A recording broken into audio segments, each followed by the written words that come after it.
नमस्कार दोस्तों, एक बार फिर स्वागत है हमारे एसएम न्यूज़ चैनल में। जैसे कि दोस्तों, आज हम कुछ ऐसे टॉपिक के विषय में आपसे चर्चा करने वाले हैं, यहाँ तक कि नॉलेज जानकारी देने वाले हैं।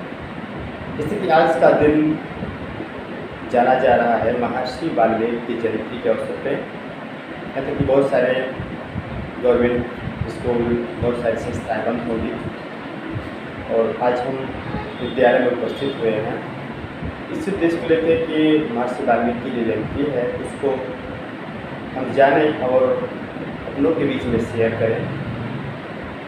जैसे कि महर्षि वाल्मीकि जी जो थे एक महान पुरुष थे और पहले की जो इनकी एक्टिविटी थी, जो इनके क्रियाकलाप थे वो बहुत ही जटिल और गंभीर थे। यहाँ तक कि जो ऋषि मुनि जो लोग थे इनसे बहुत भयभीत रहते थे, क्योंकि उनके नाम से और उनके कर्म से लोग भयभीत थे। जैसा कि पहले इतिहास इस बात का गवाह है कि वाल्मीकि जी का पहला नाम था रत्नाकर।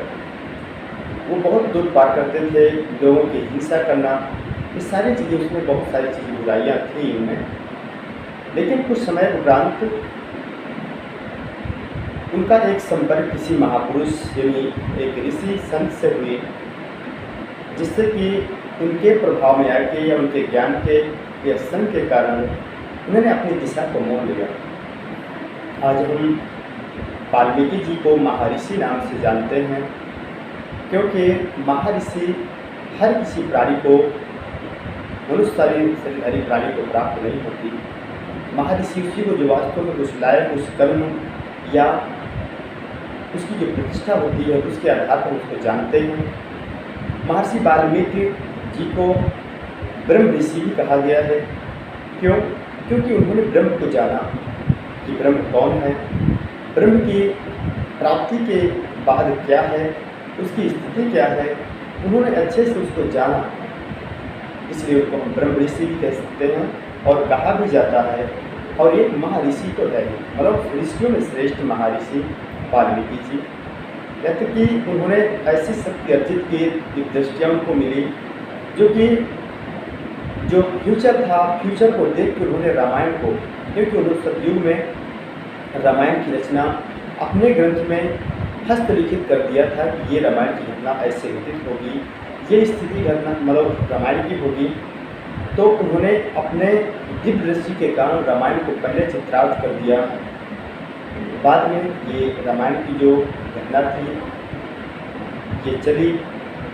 इसलिए हम कहते हैं कि हर एक प्राणी, मनुष्य शरीरधारी प्राणी उस ब्रह्म को प्राप्त कर सकता है, क्योंकि ये मनुष्य के हाथ में है, क्योंकि उसका कर्म ही सब कुछ है।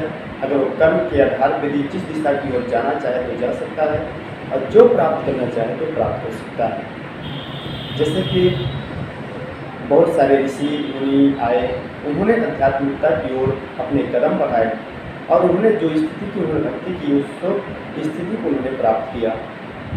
जैसे कि आज की डेट में बहुत सारे महान संत हैं, लेकिन मैं अपने तरफ से ये संदेश आपको दे रहा हूँ कि जिस संत, जिस महापुरुष की हमें तलाश है, जिस तत्वदर्शी की, जिस जगत गुरु की, वो आज जगत गुरु तत्वदर्शी संत रामपाल जी महाराज हैं।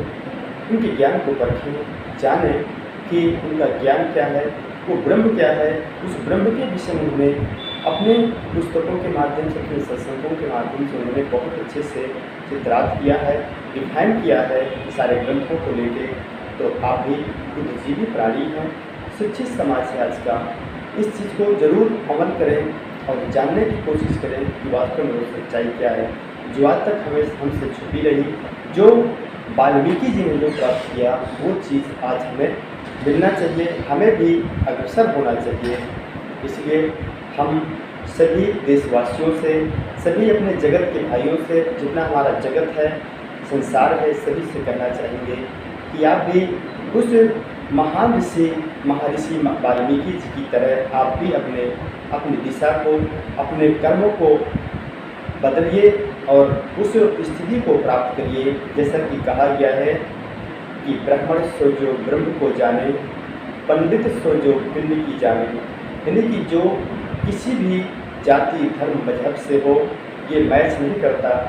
मैच ये करता है कि उसके कर्म, जिन्होंने ब्रह्म को जाना वही ब्रह्म कहलाया, वही पंडित कहलाया, वही ब्राह्मण कहलाया। अब पंडित हम उसे कह सकते हैं जो इस शरीर के विषय में जानता हो, ये पिंड के विषय में जानता हो कि ये शरीर हमें क्यों मिला है, ये शरीर पाने का मूल उद्देश्य क्या है, वही हम उसी को हम पंडित कह सकते हैं।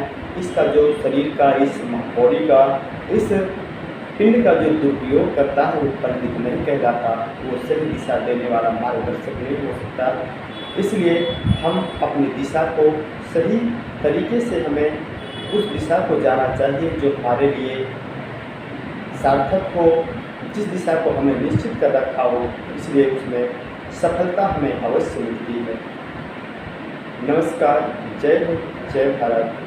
सभी देशवासियों से यही निवेदन है हमारा कि आप जरूर आगे की ओर कदम बढ़ाएं और उस तत्व को जानने की कोशिश करें।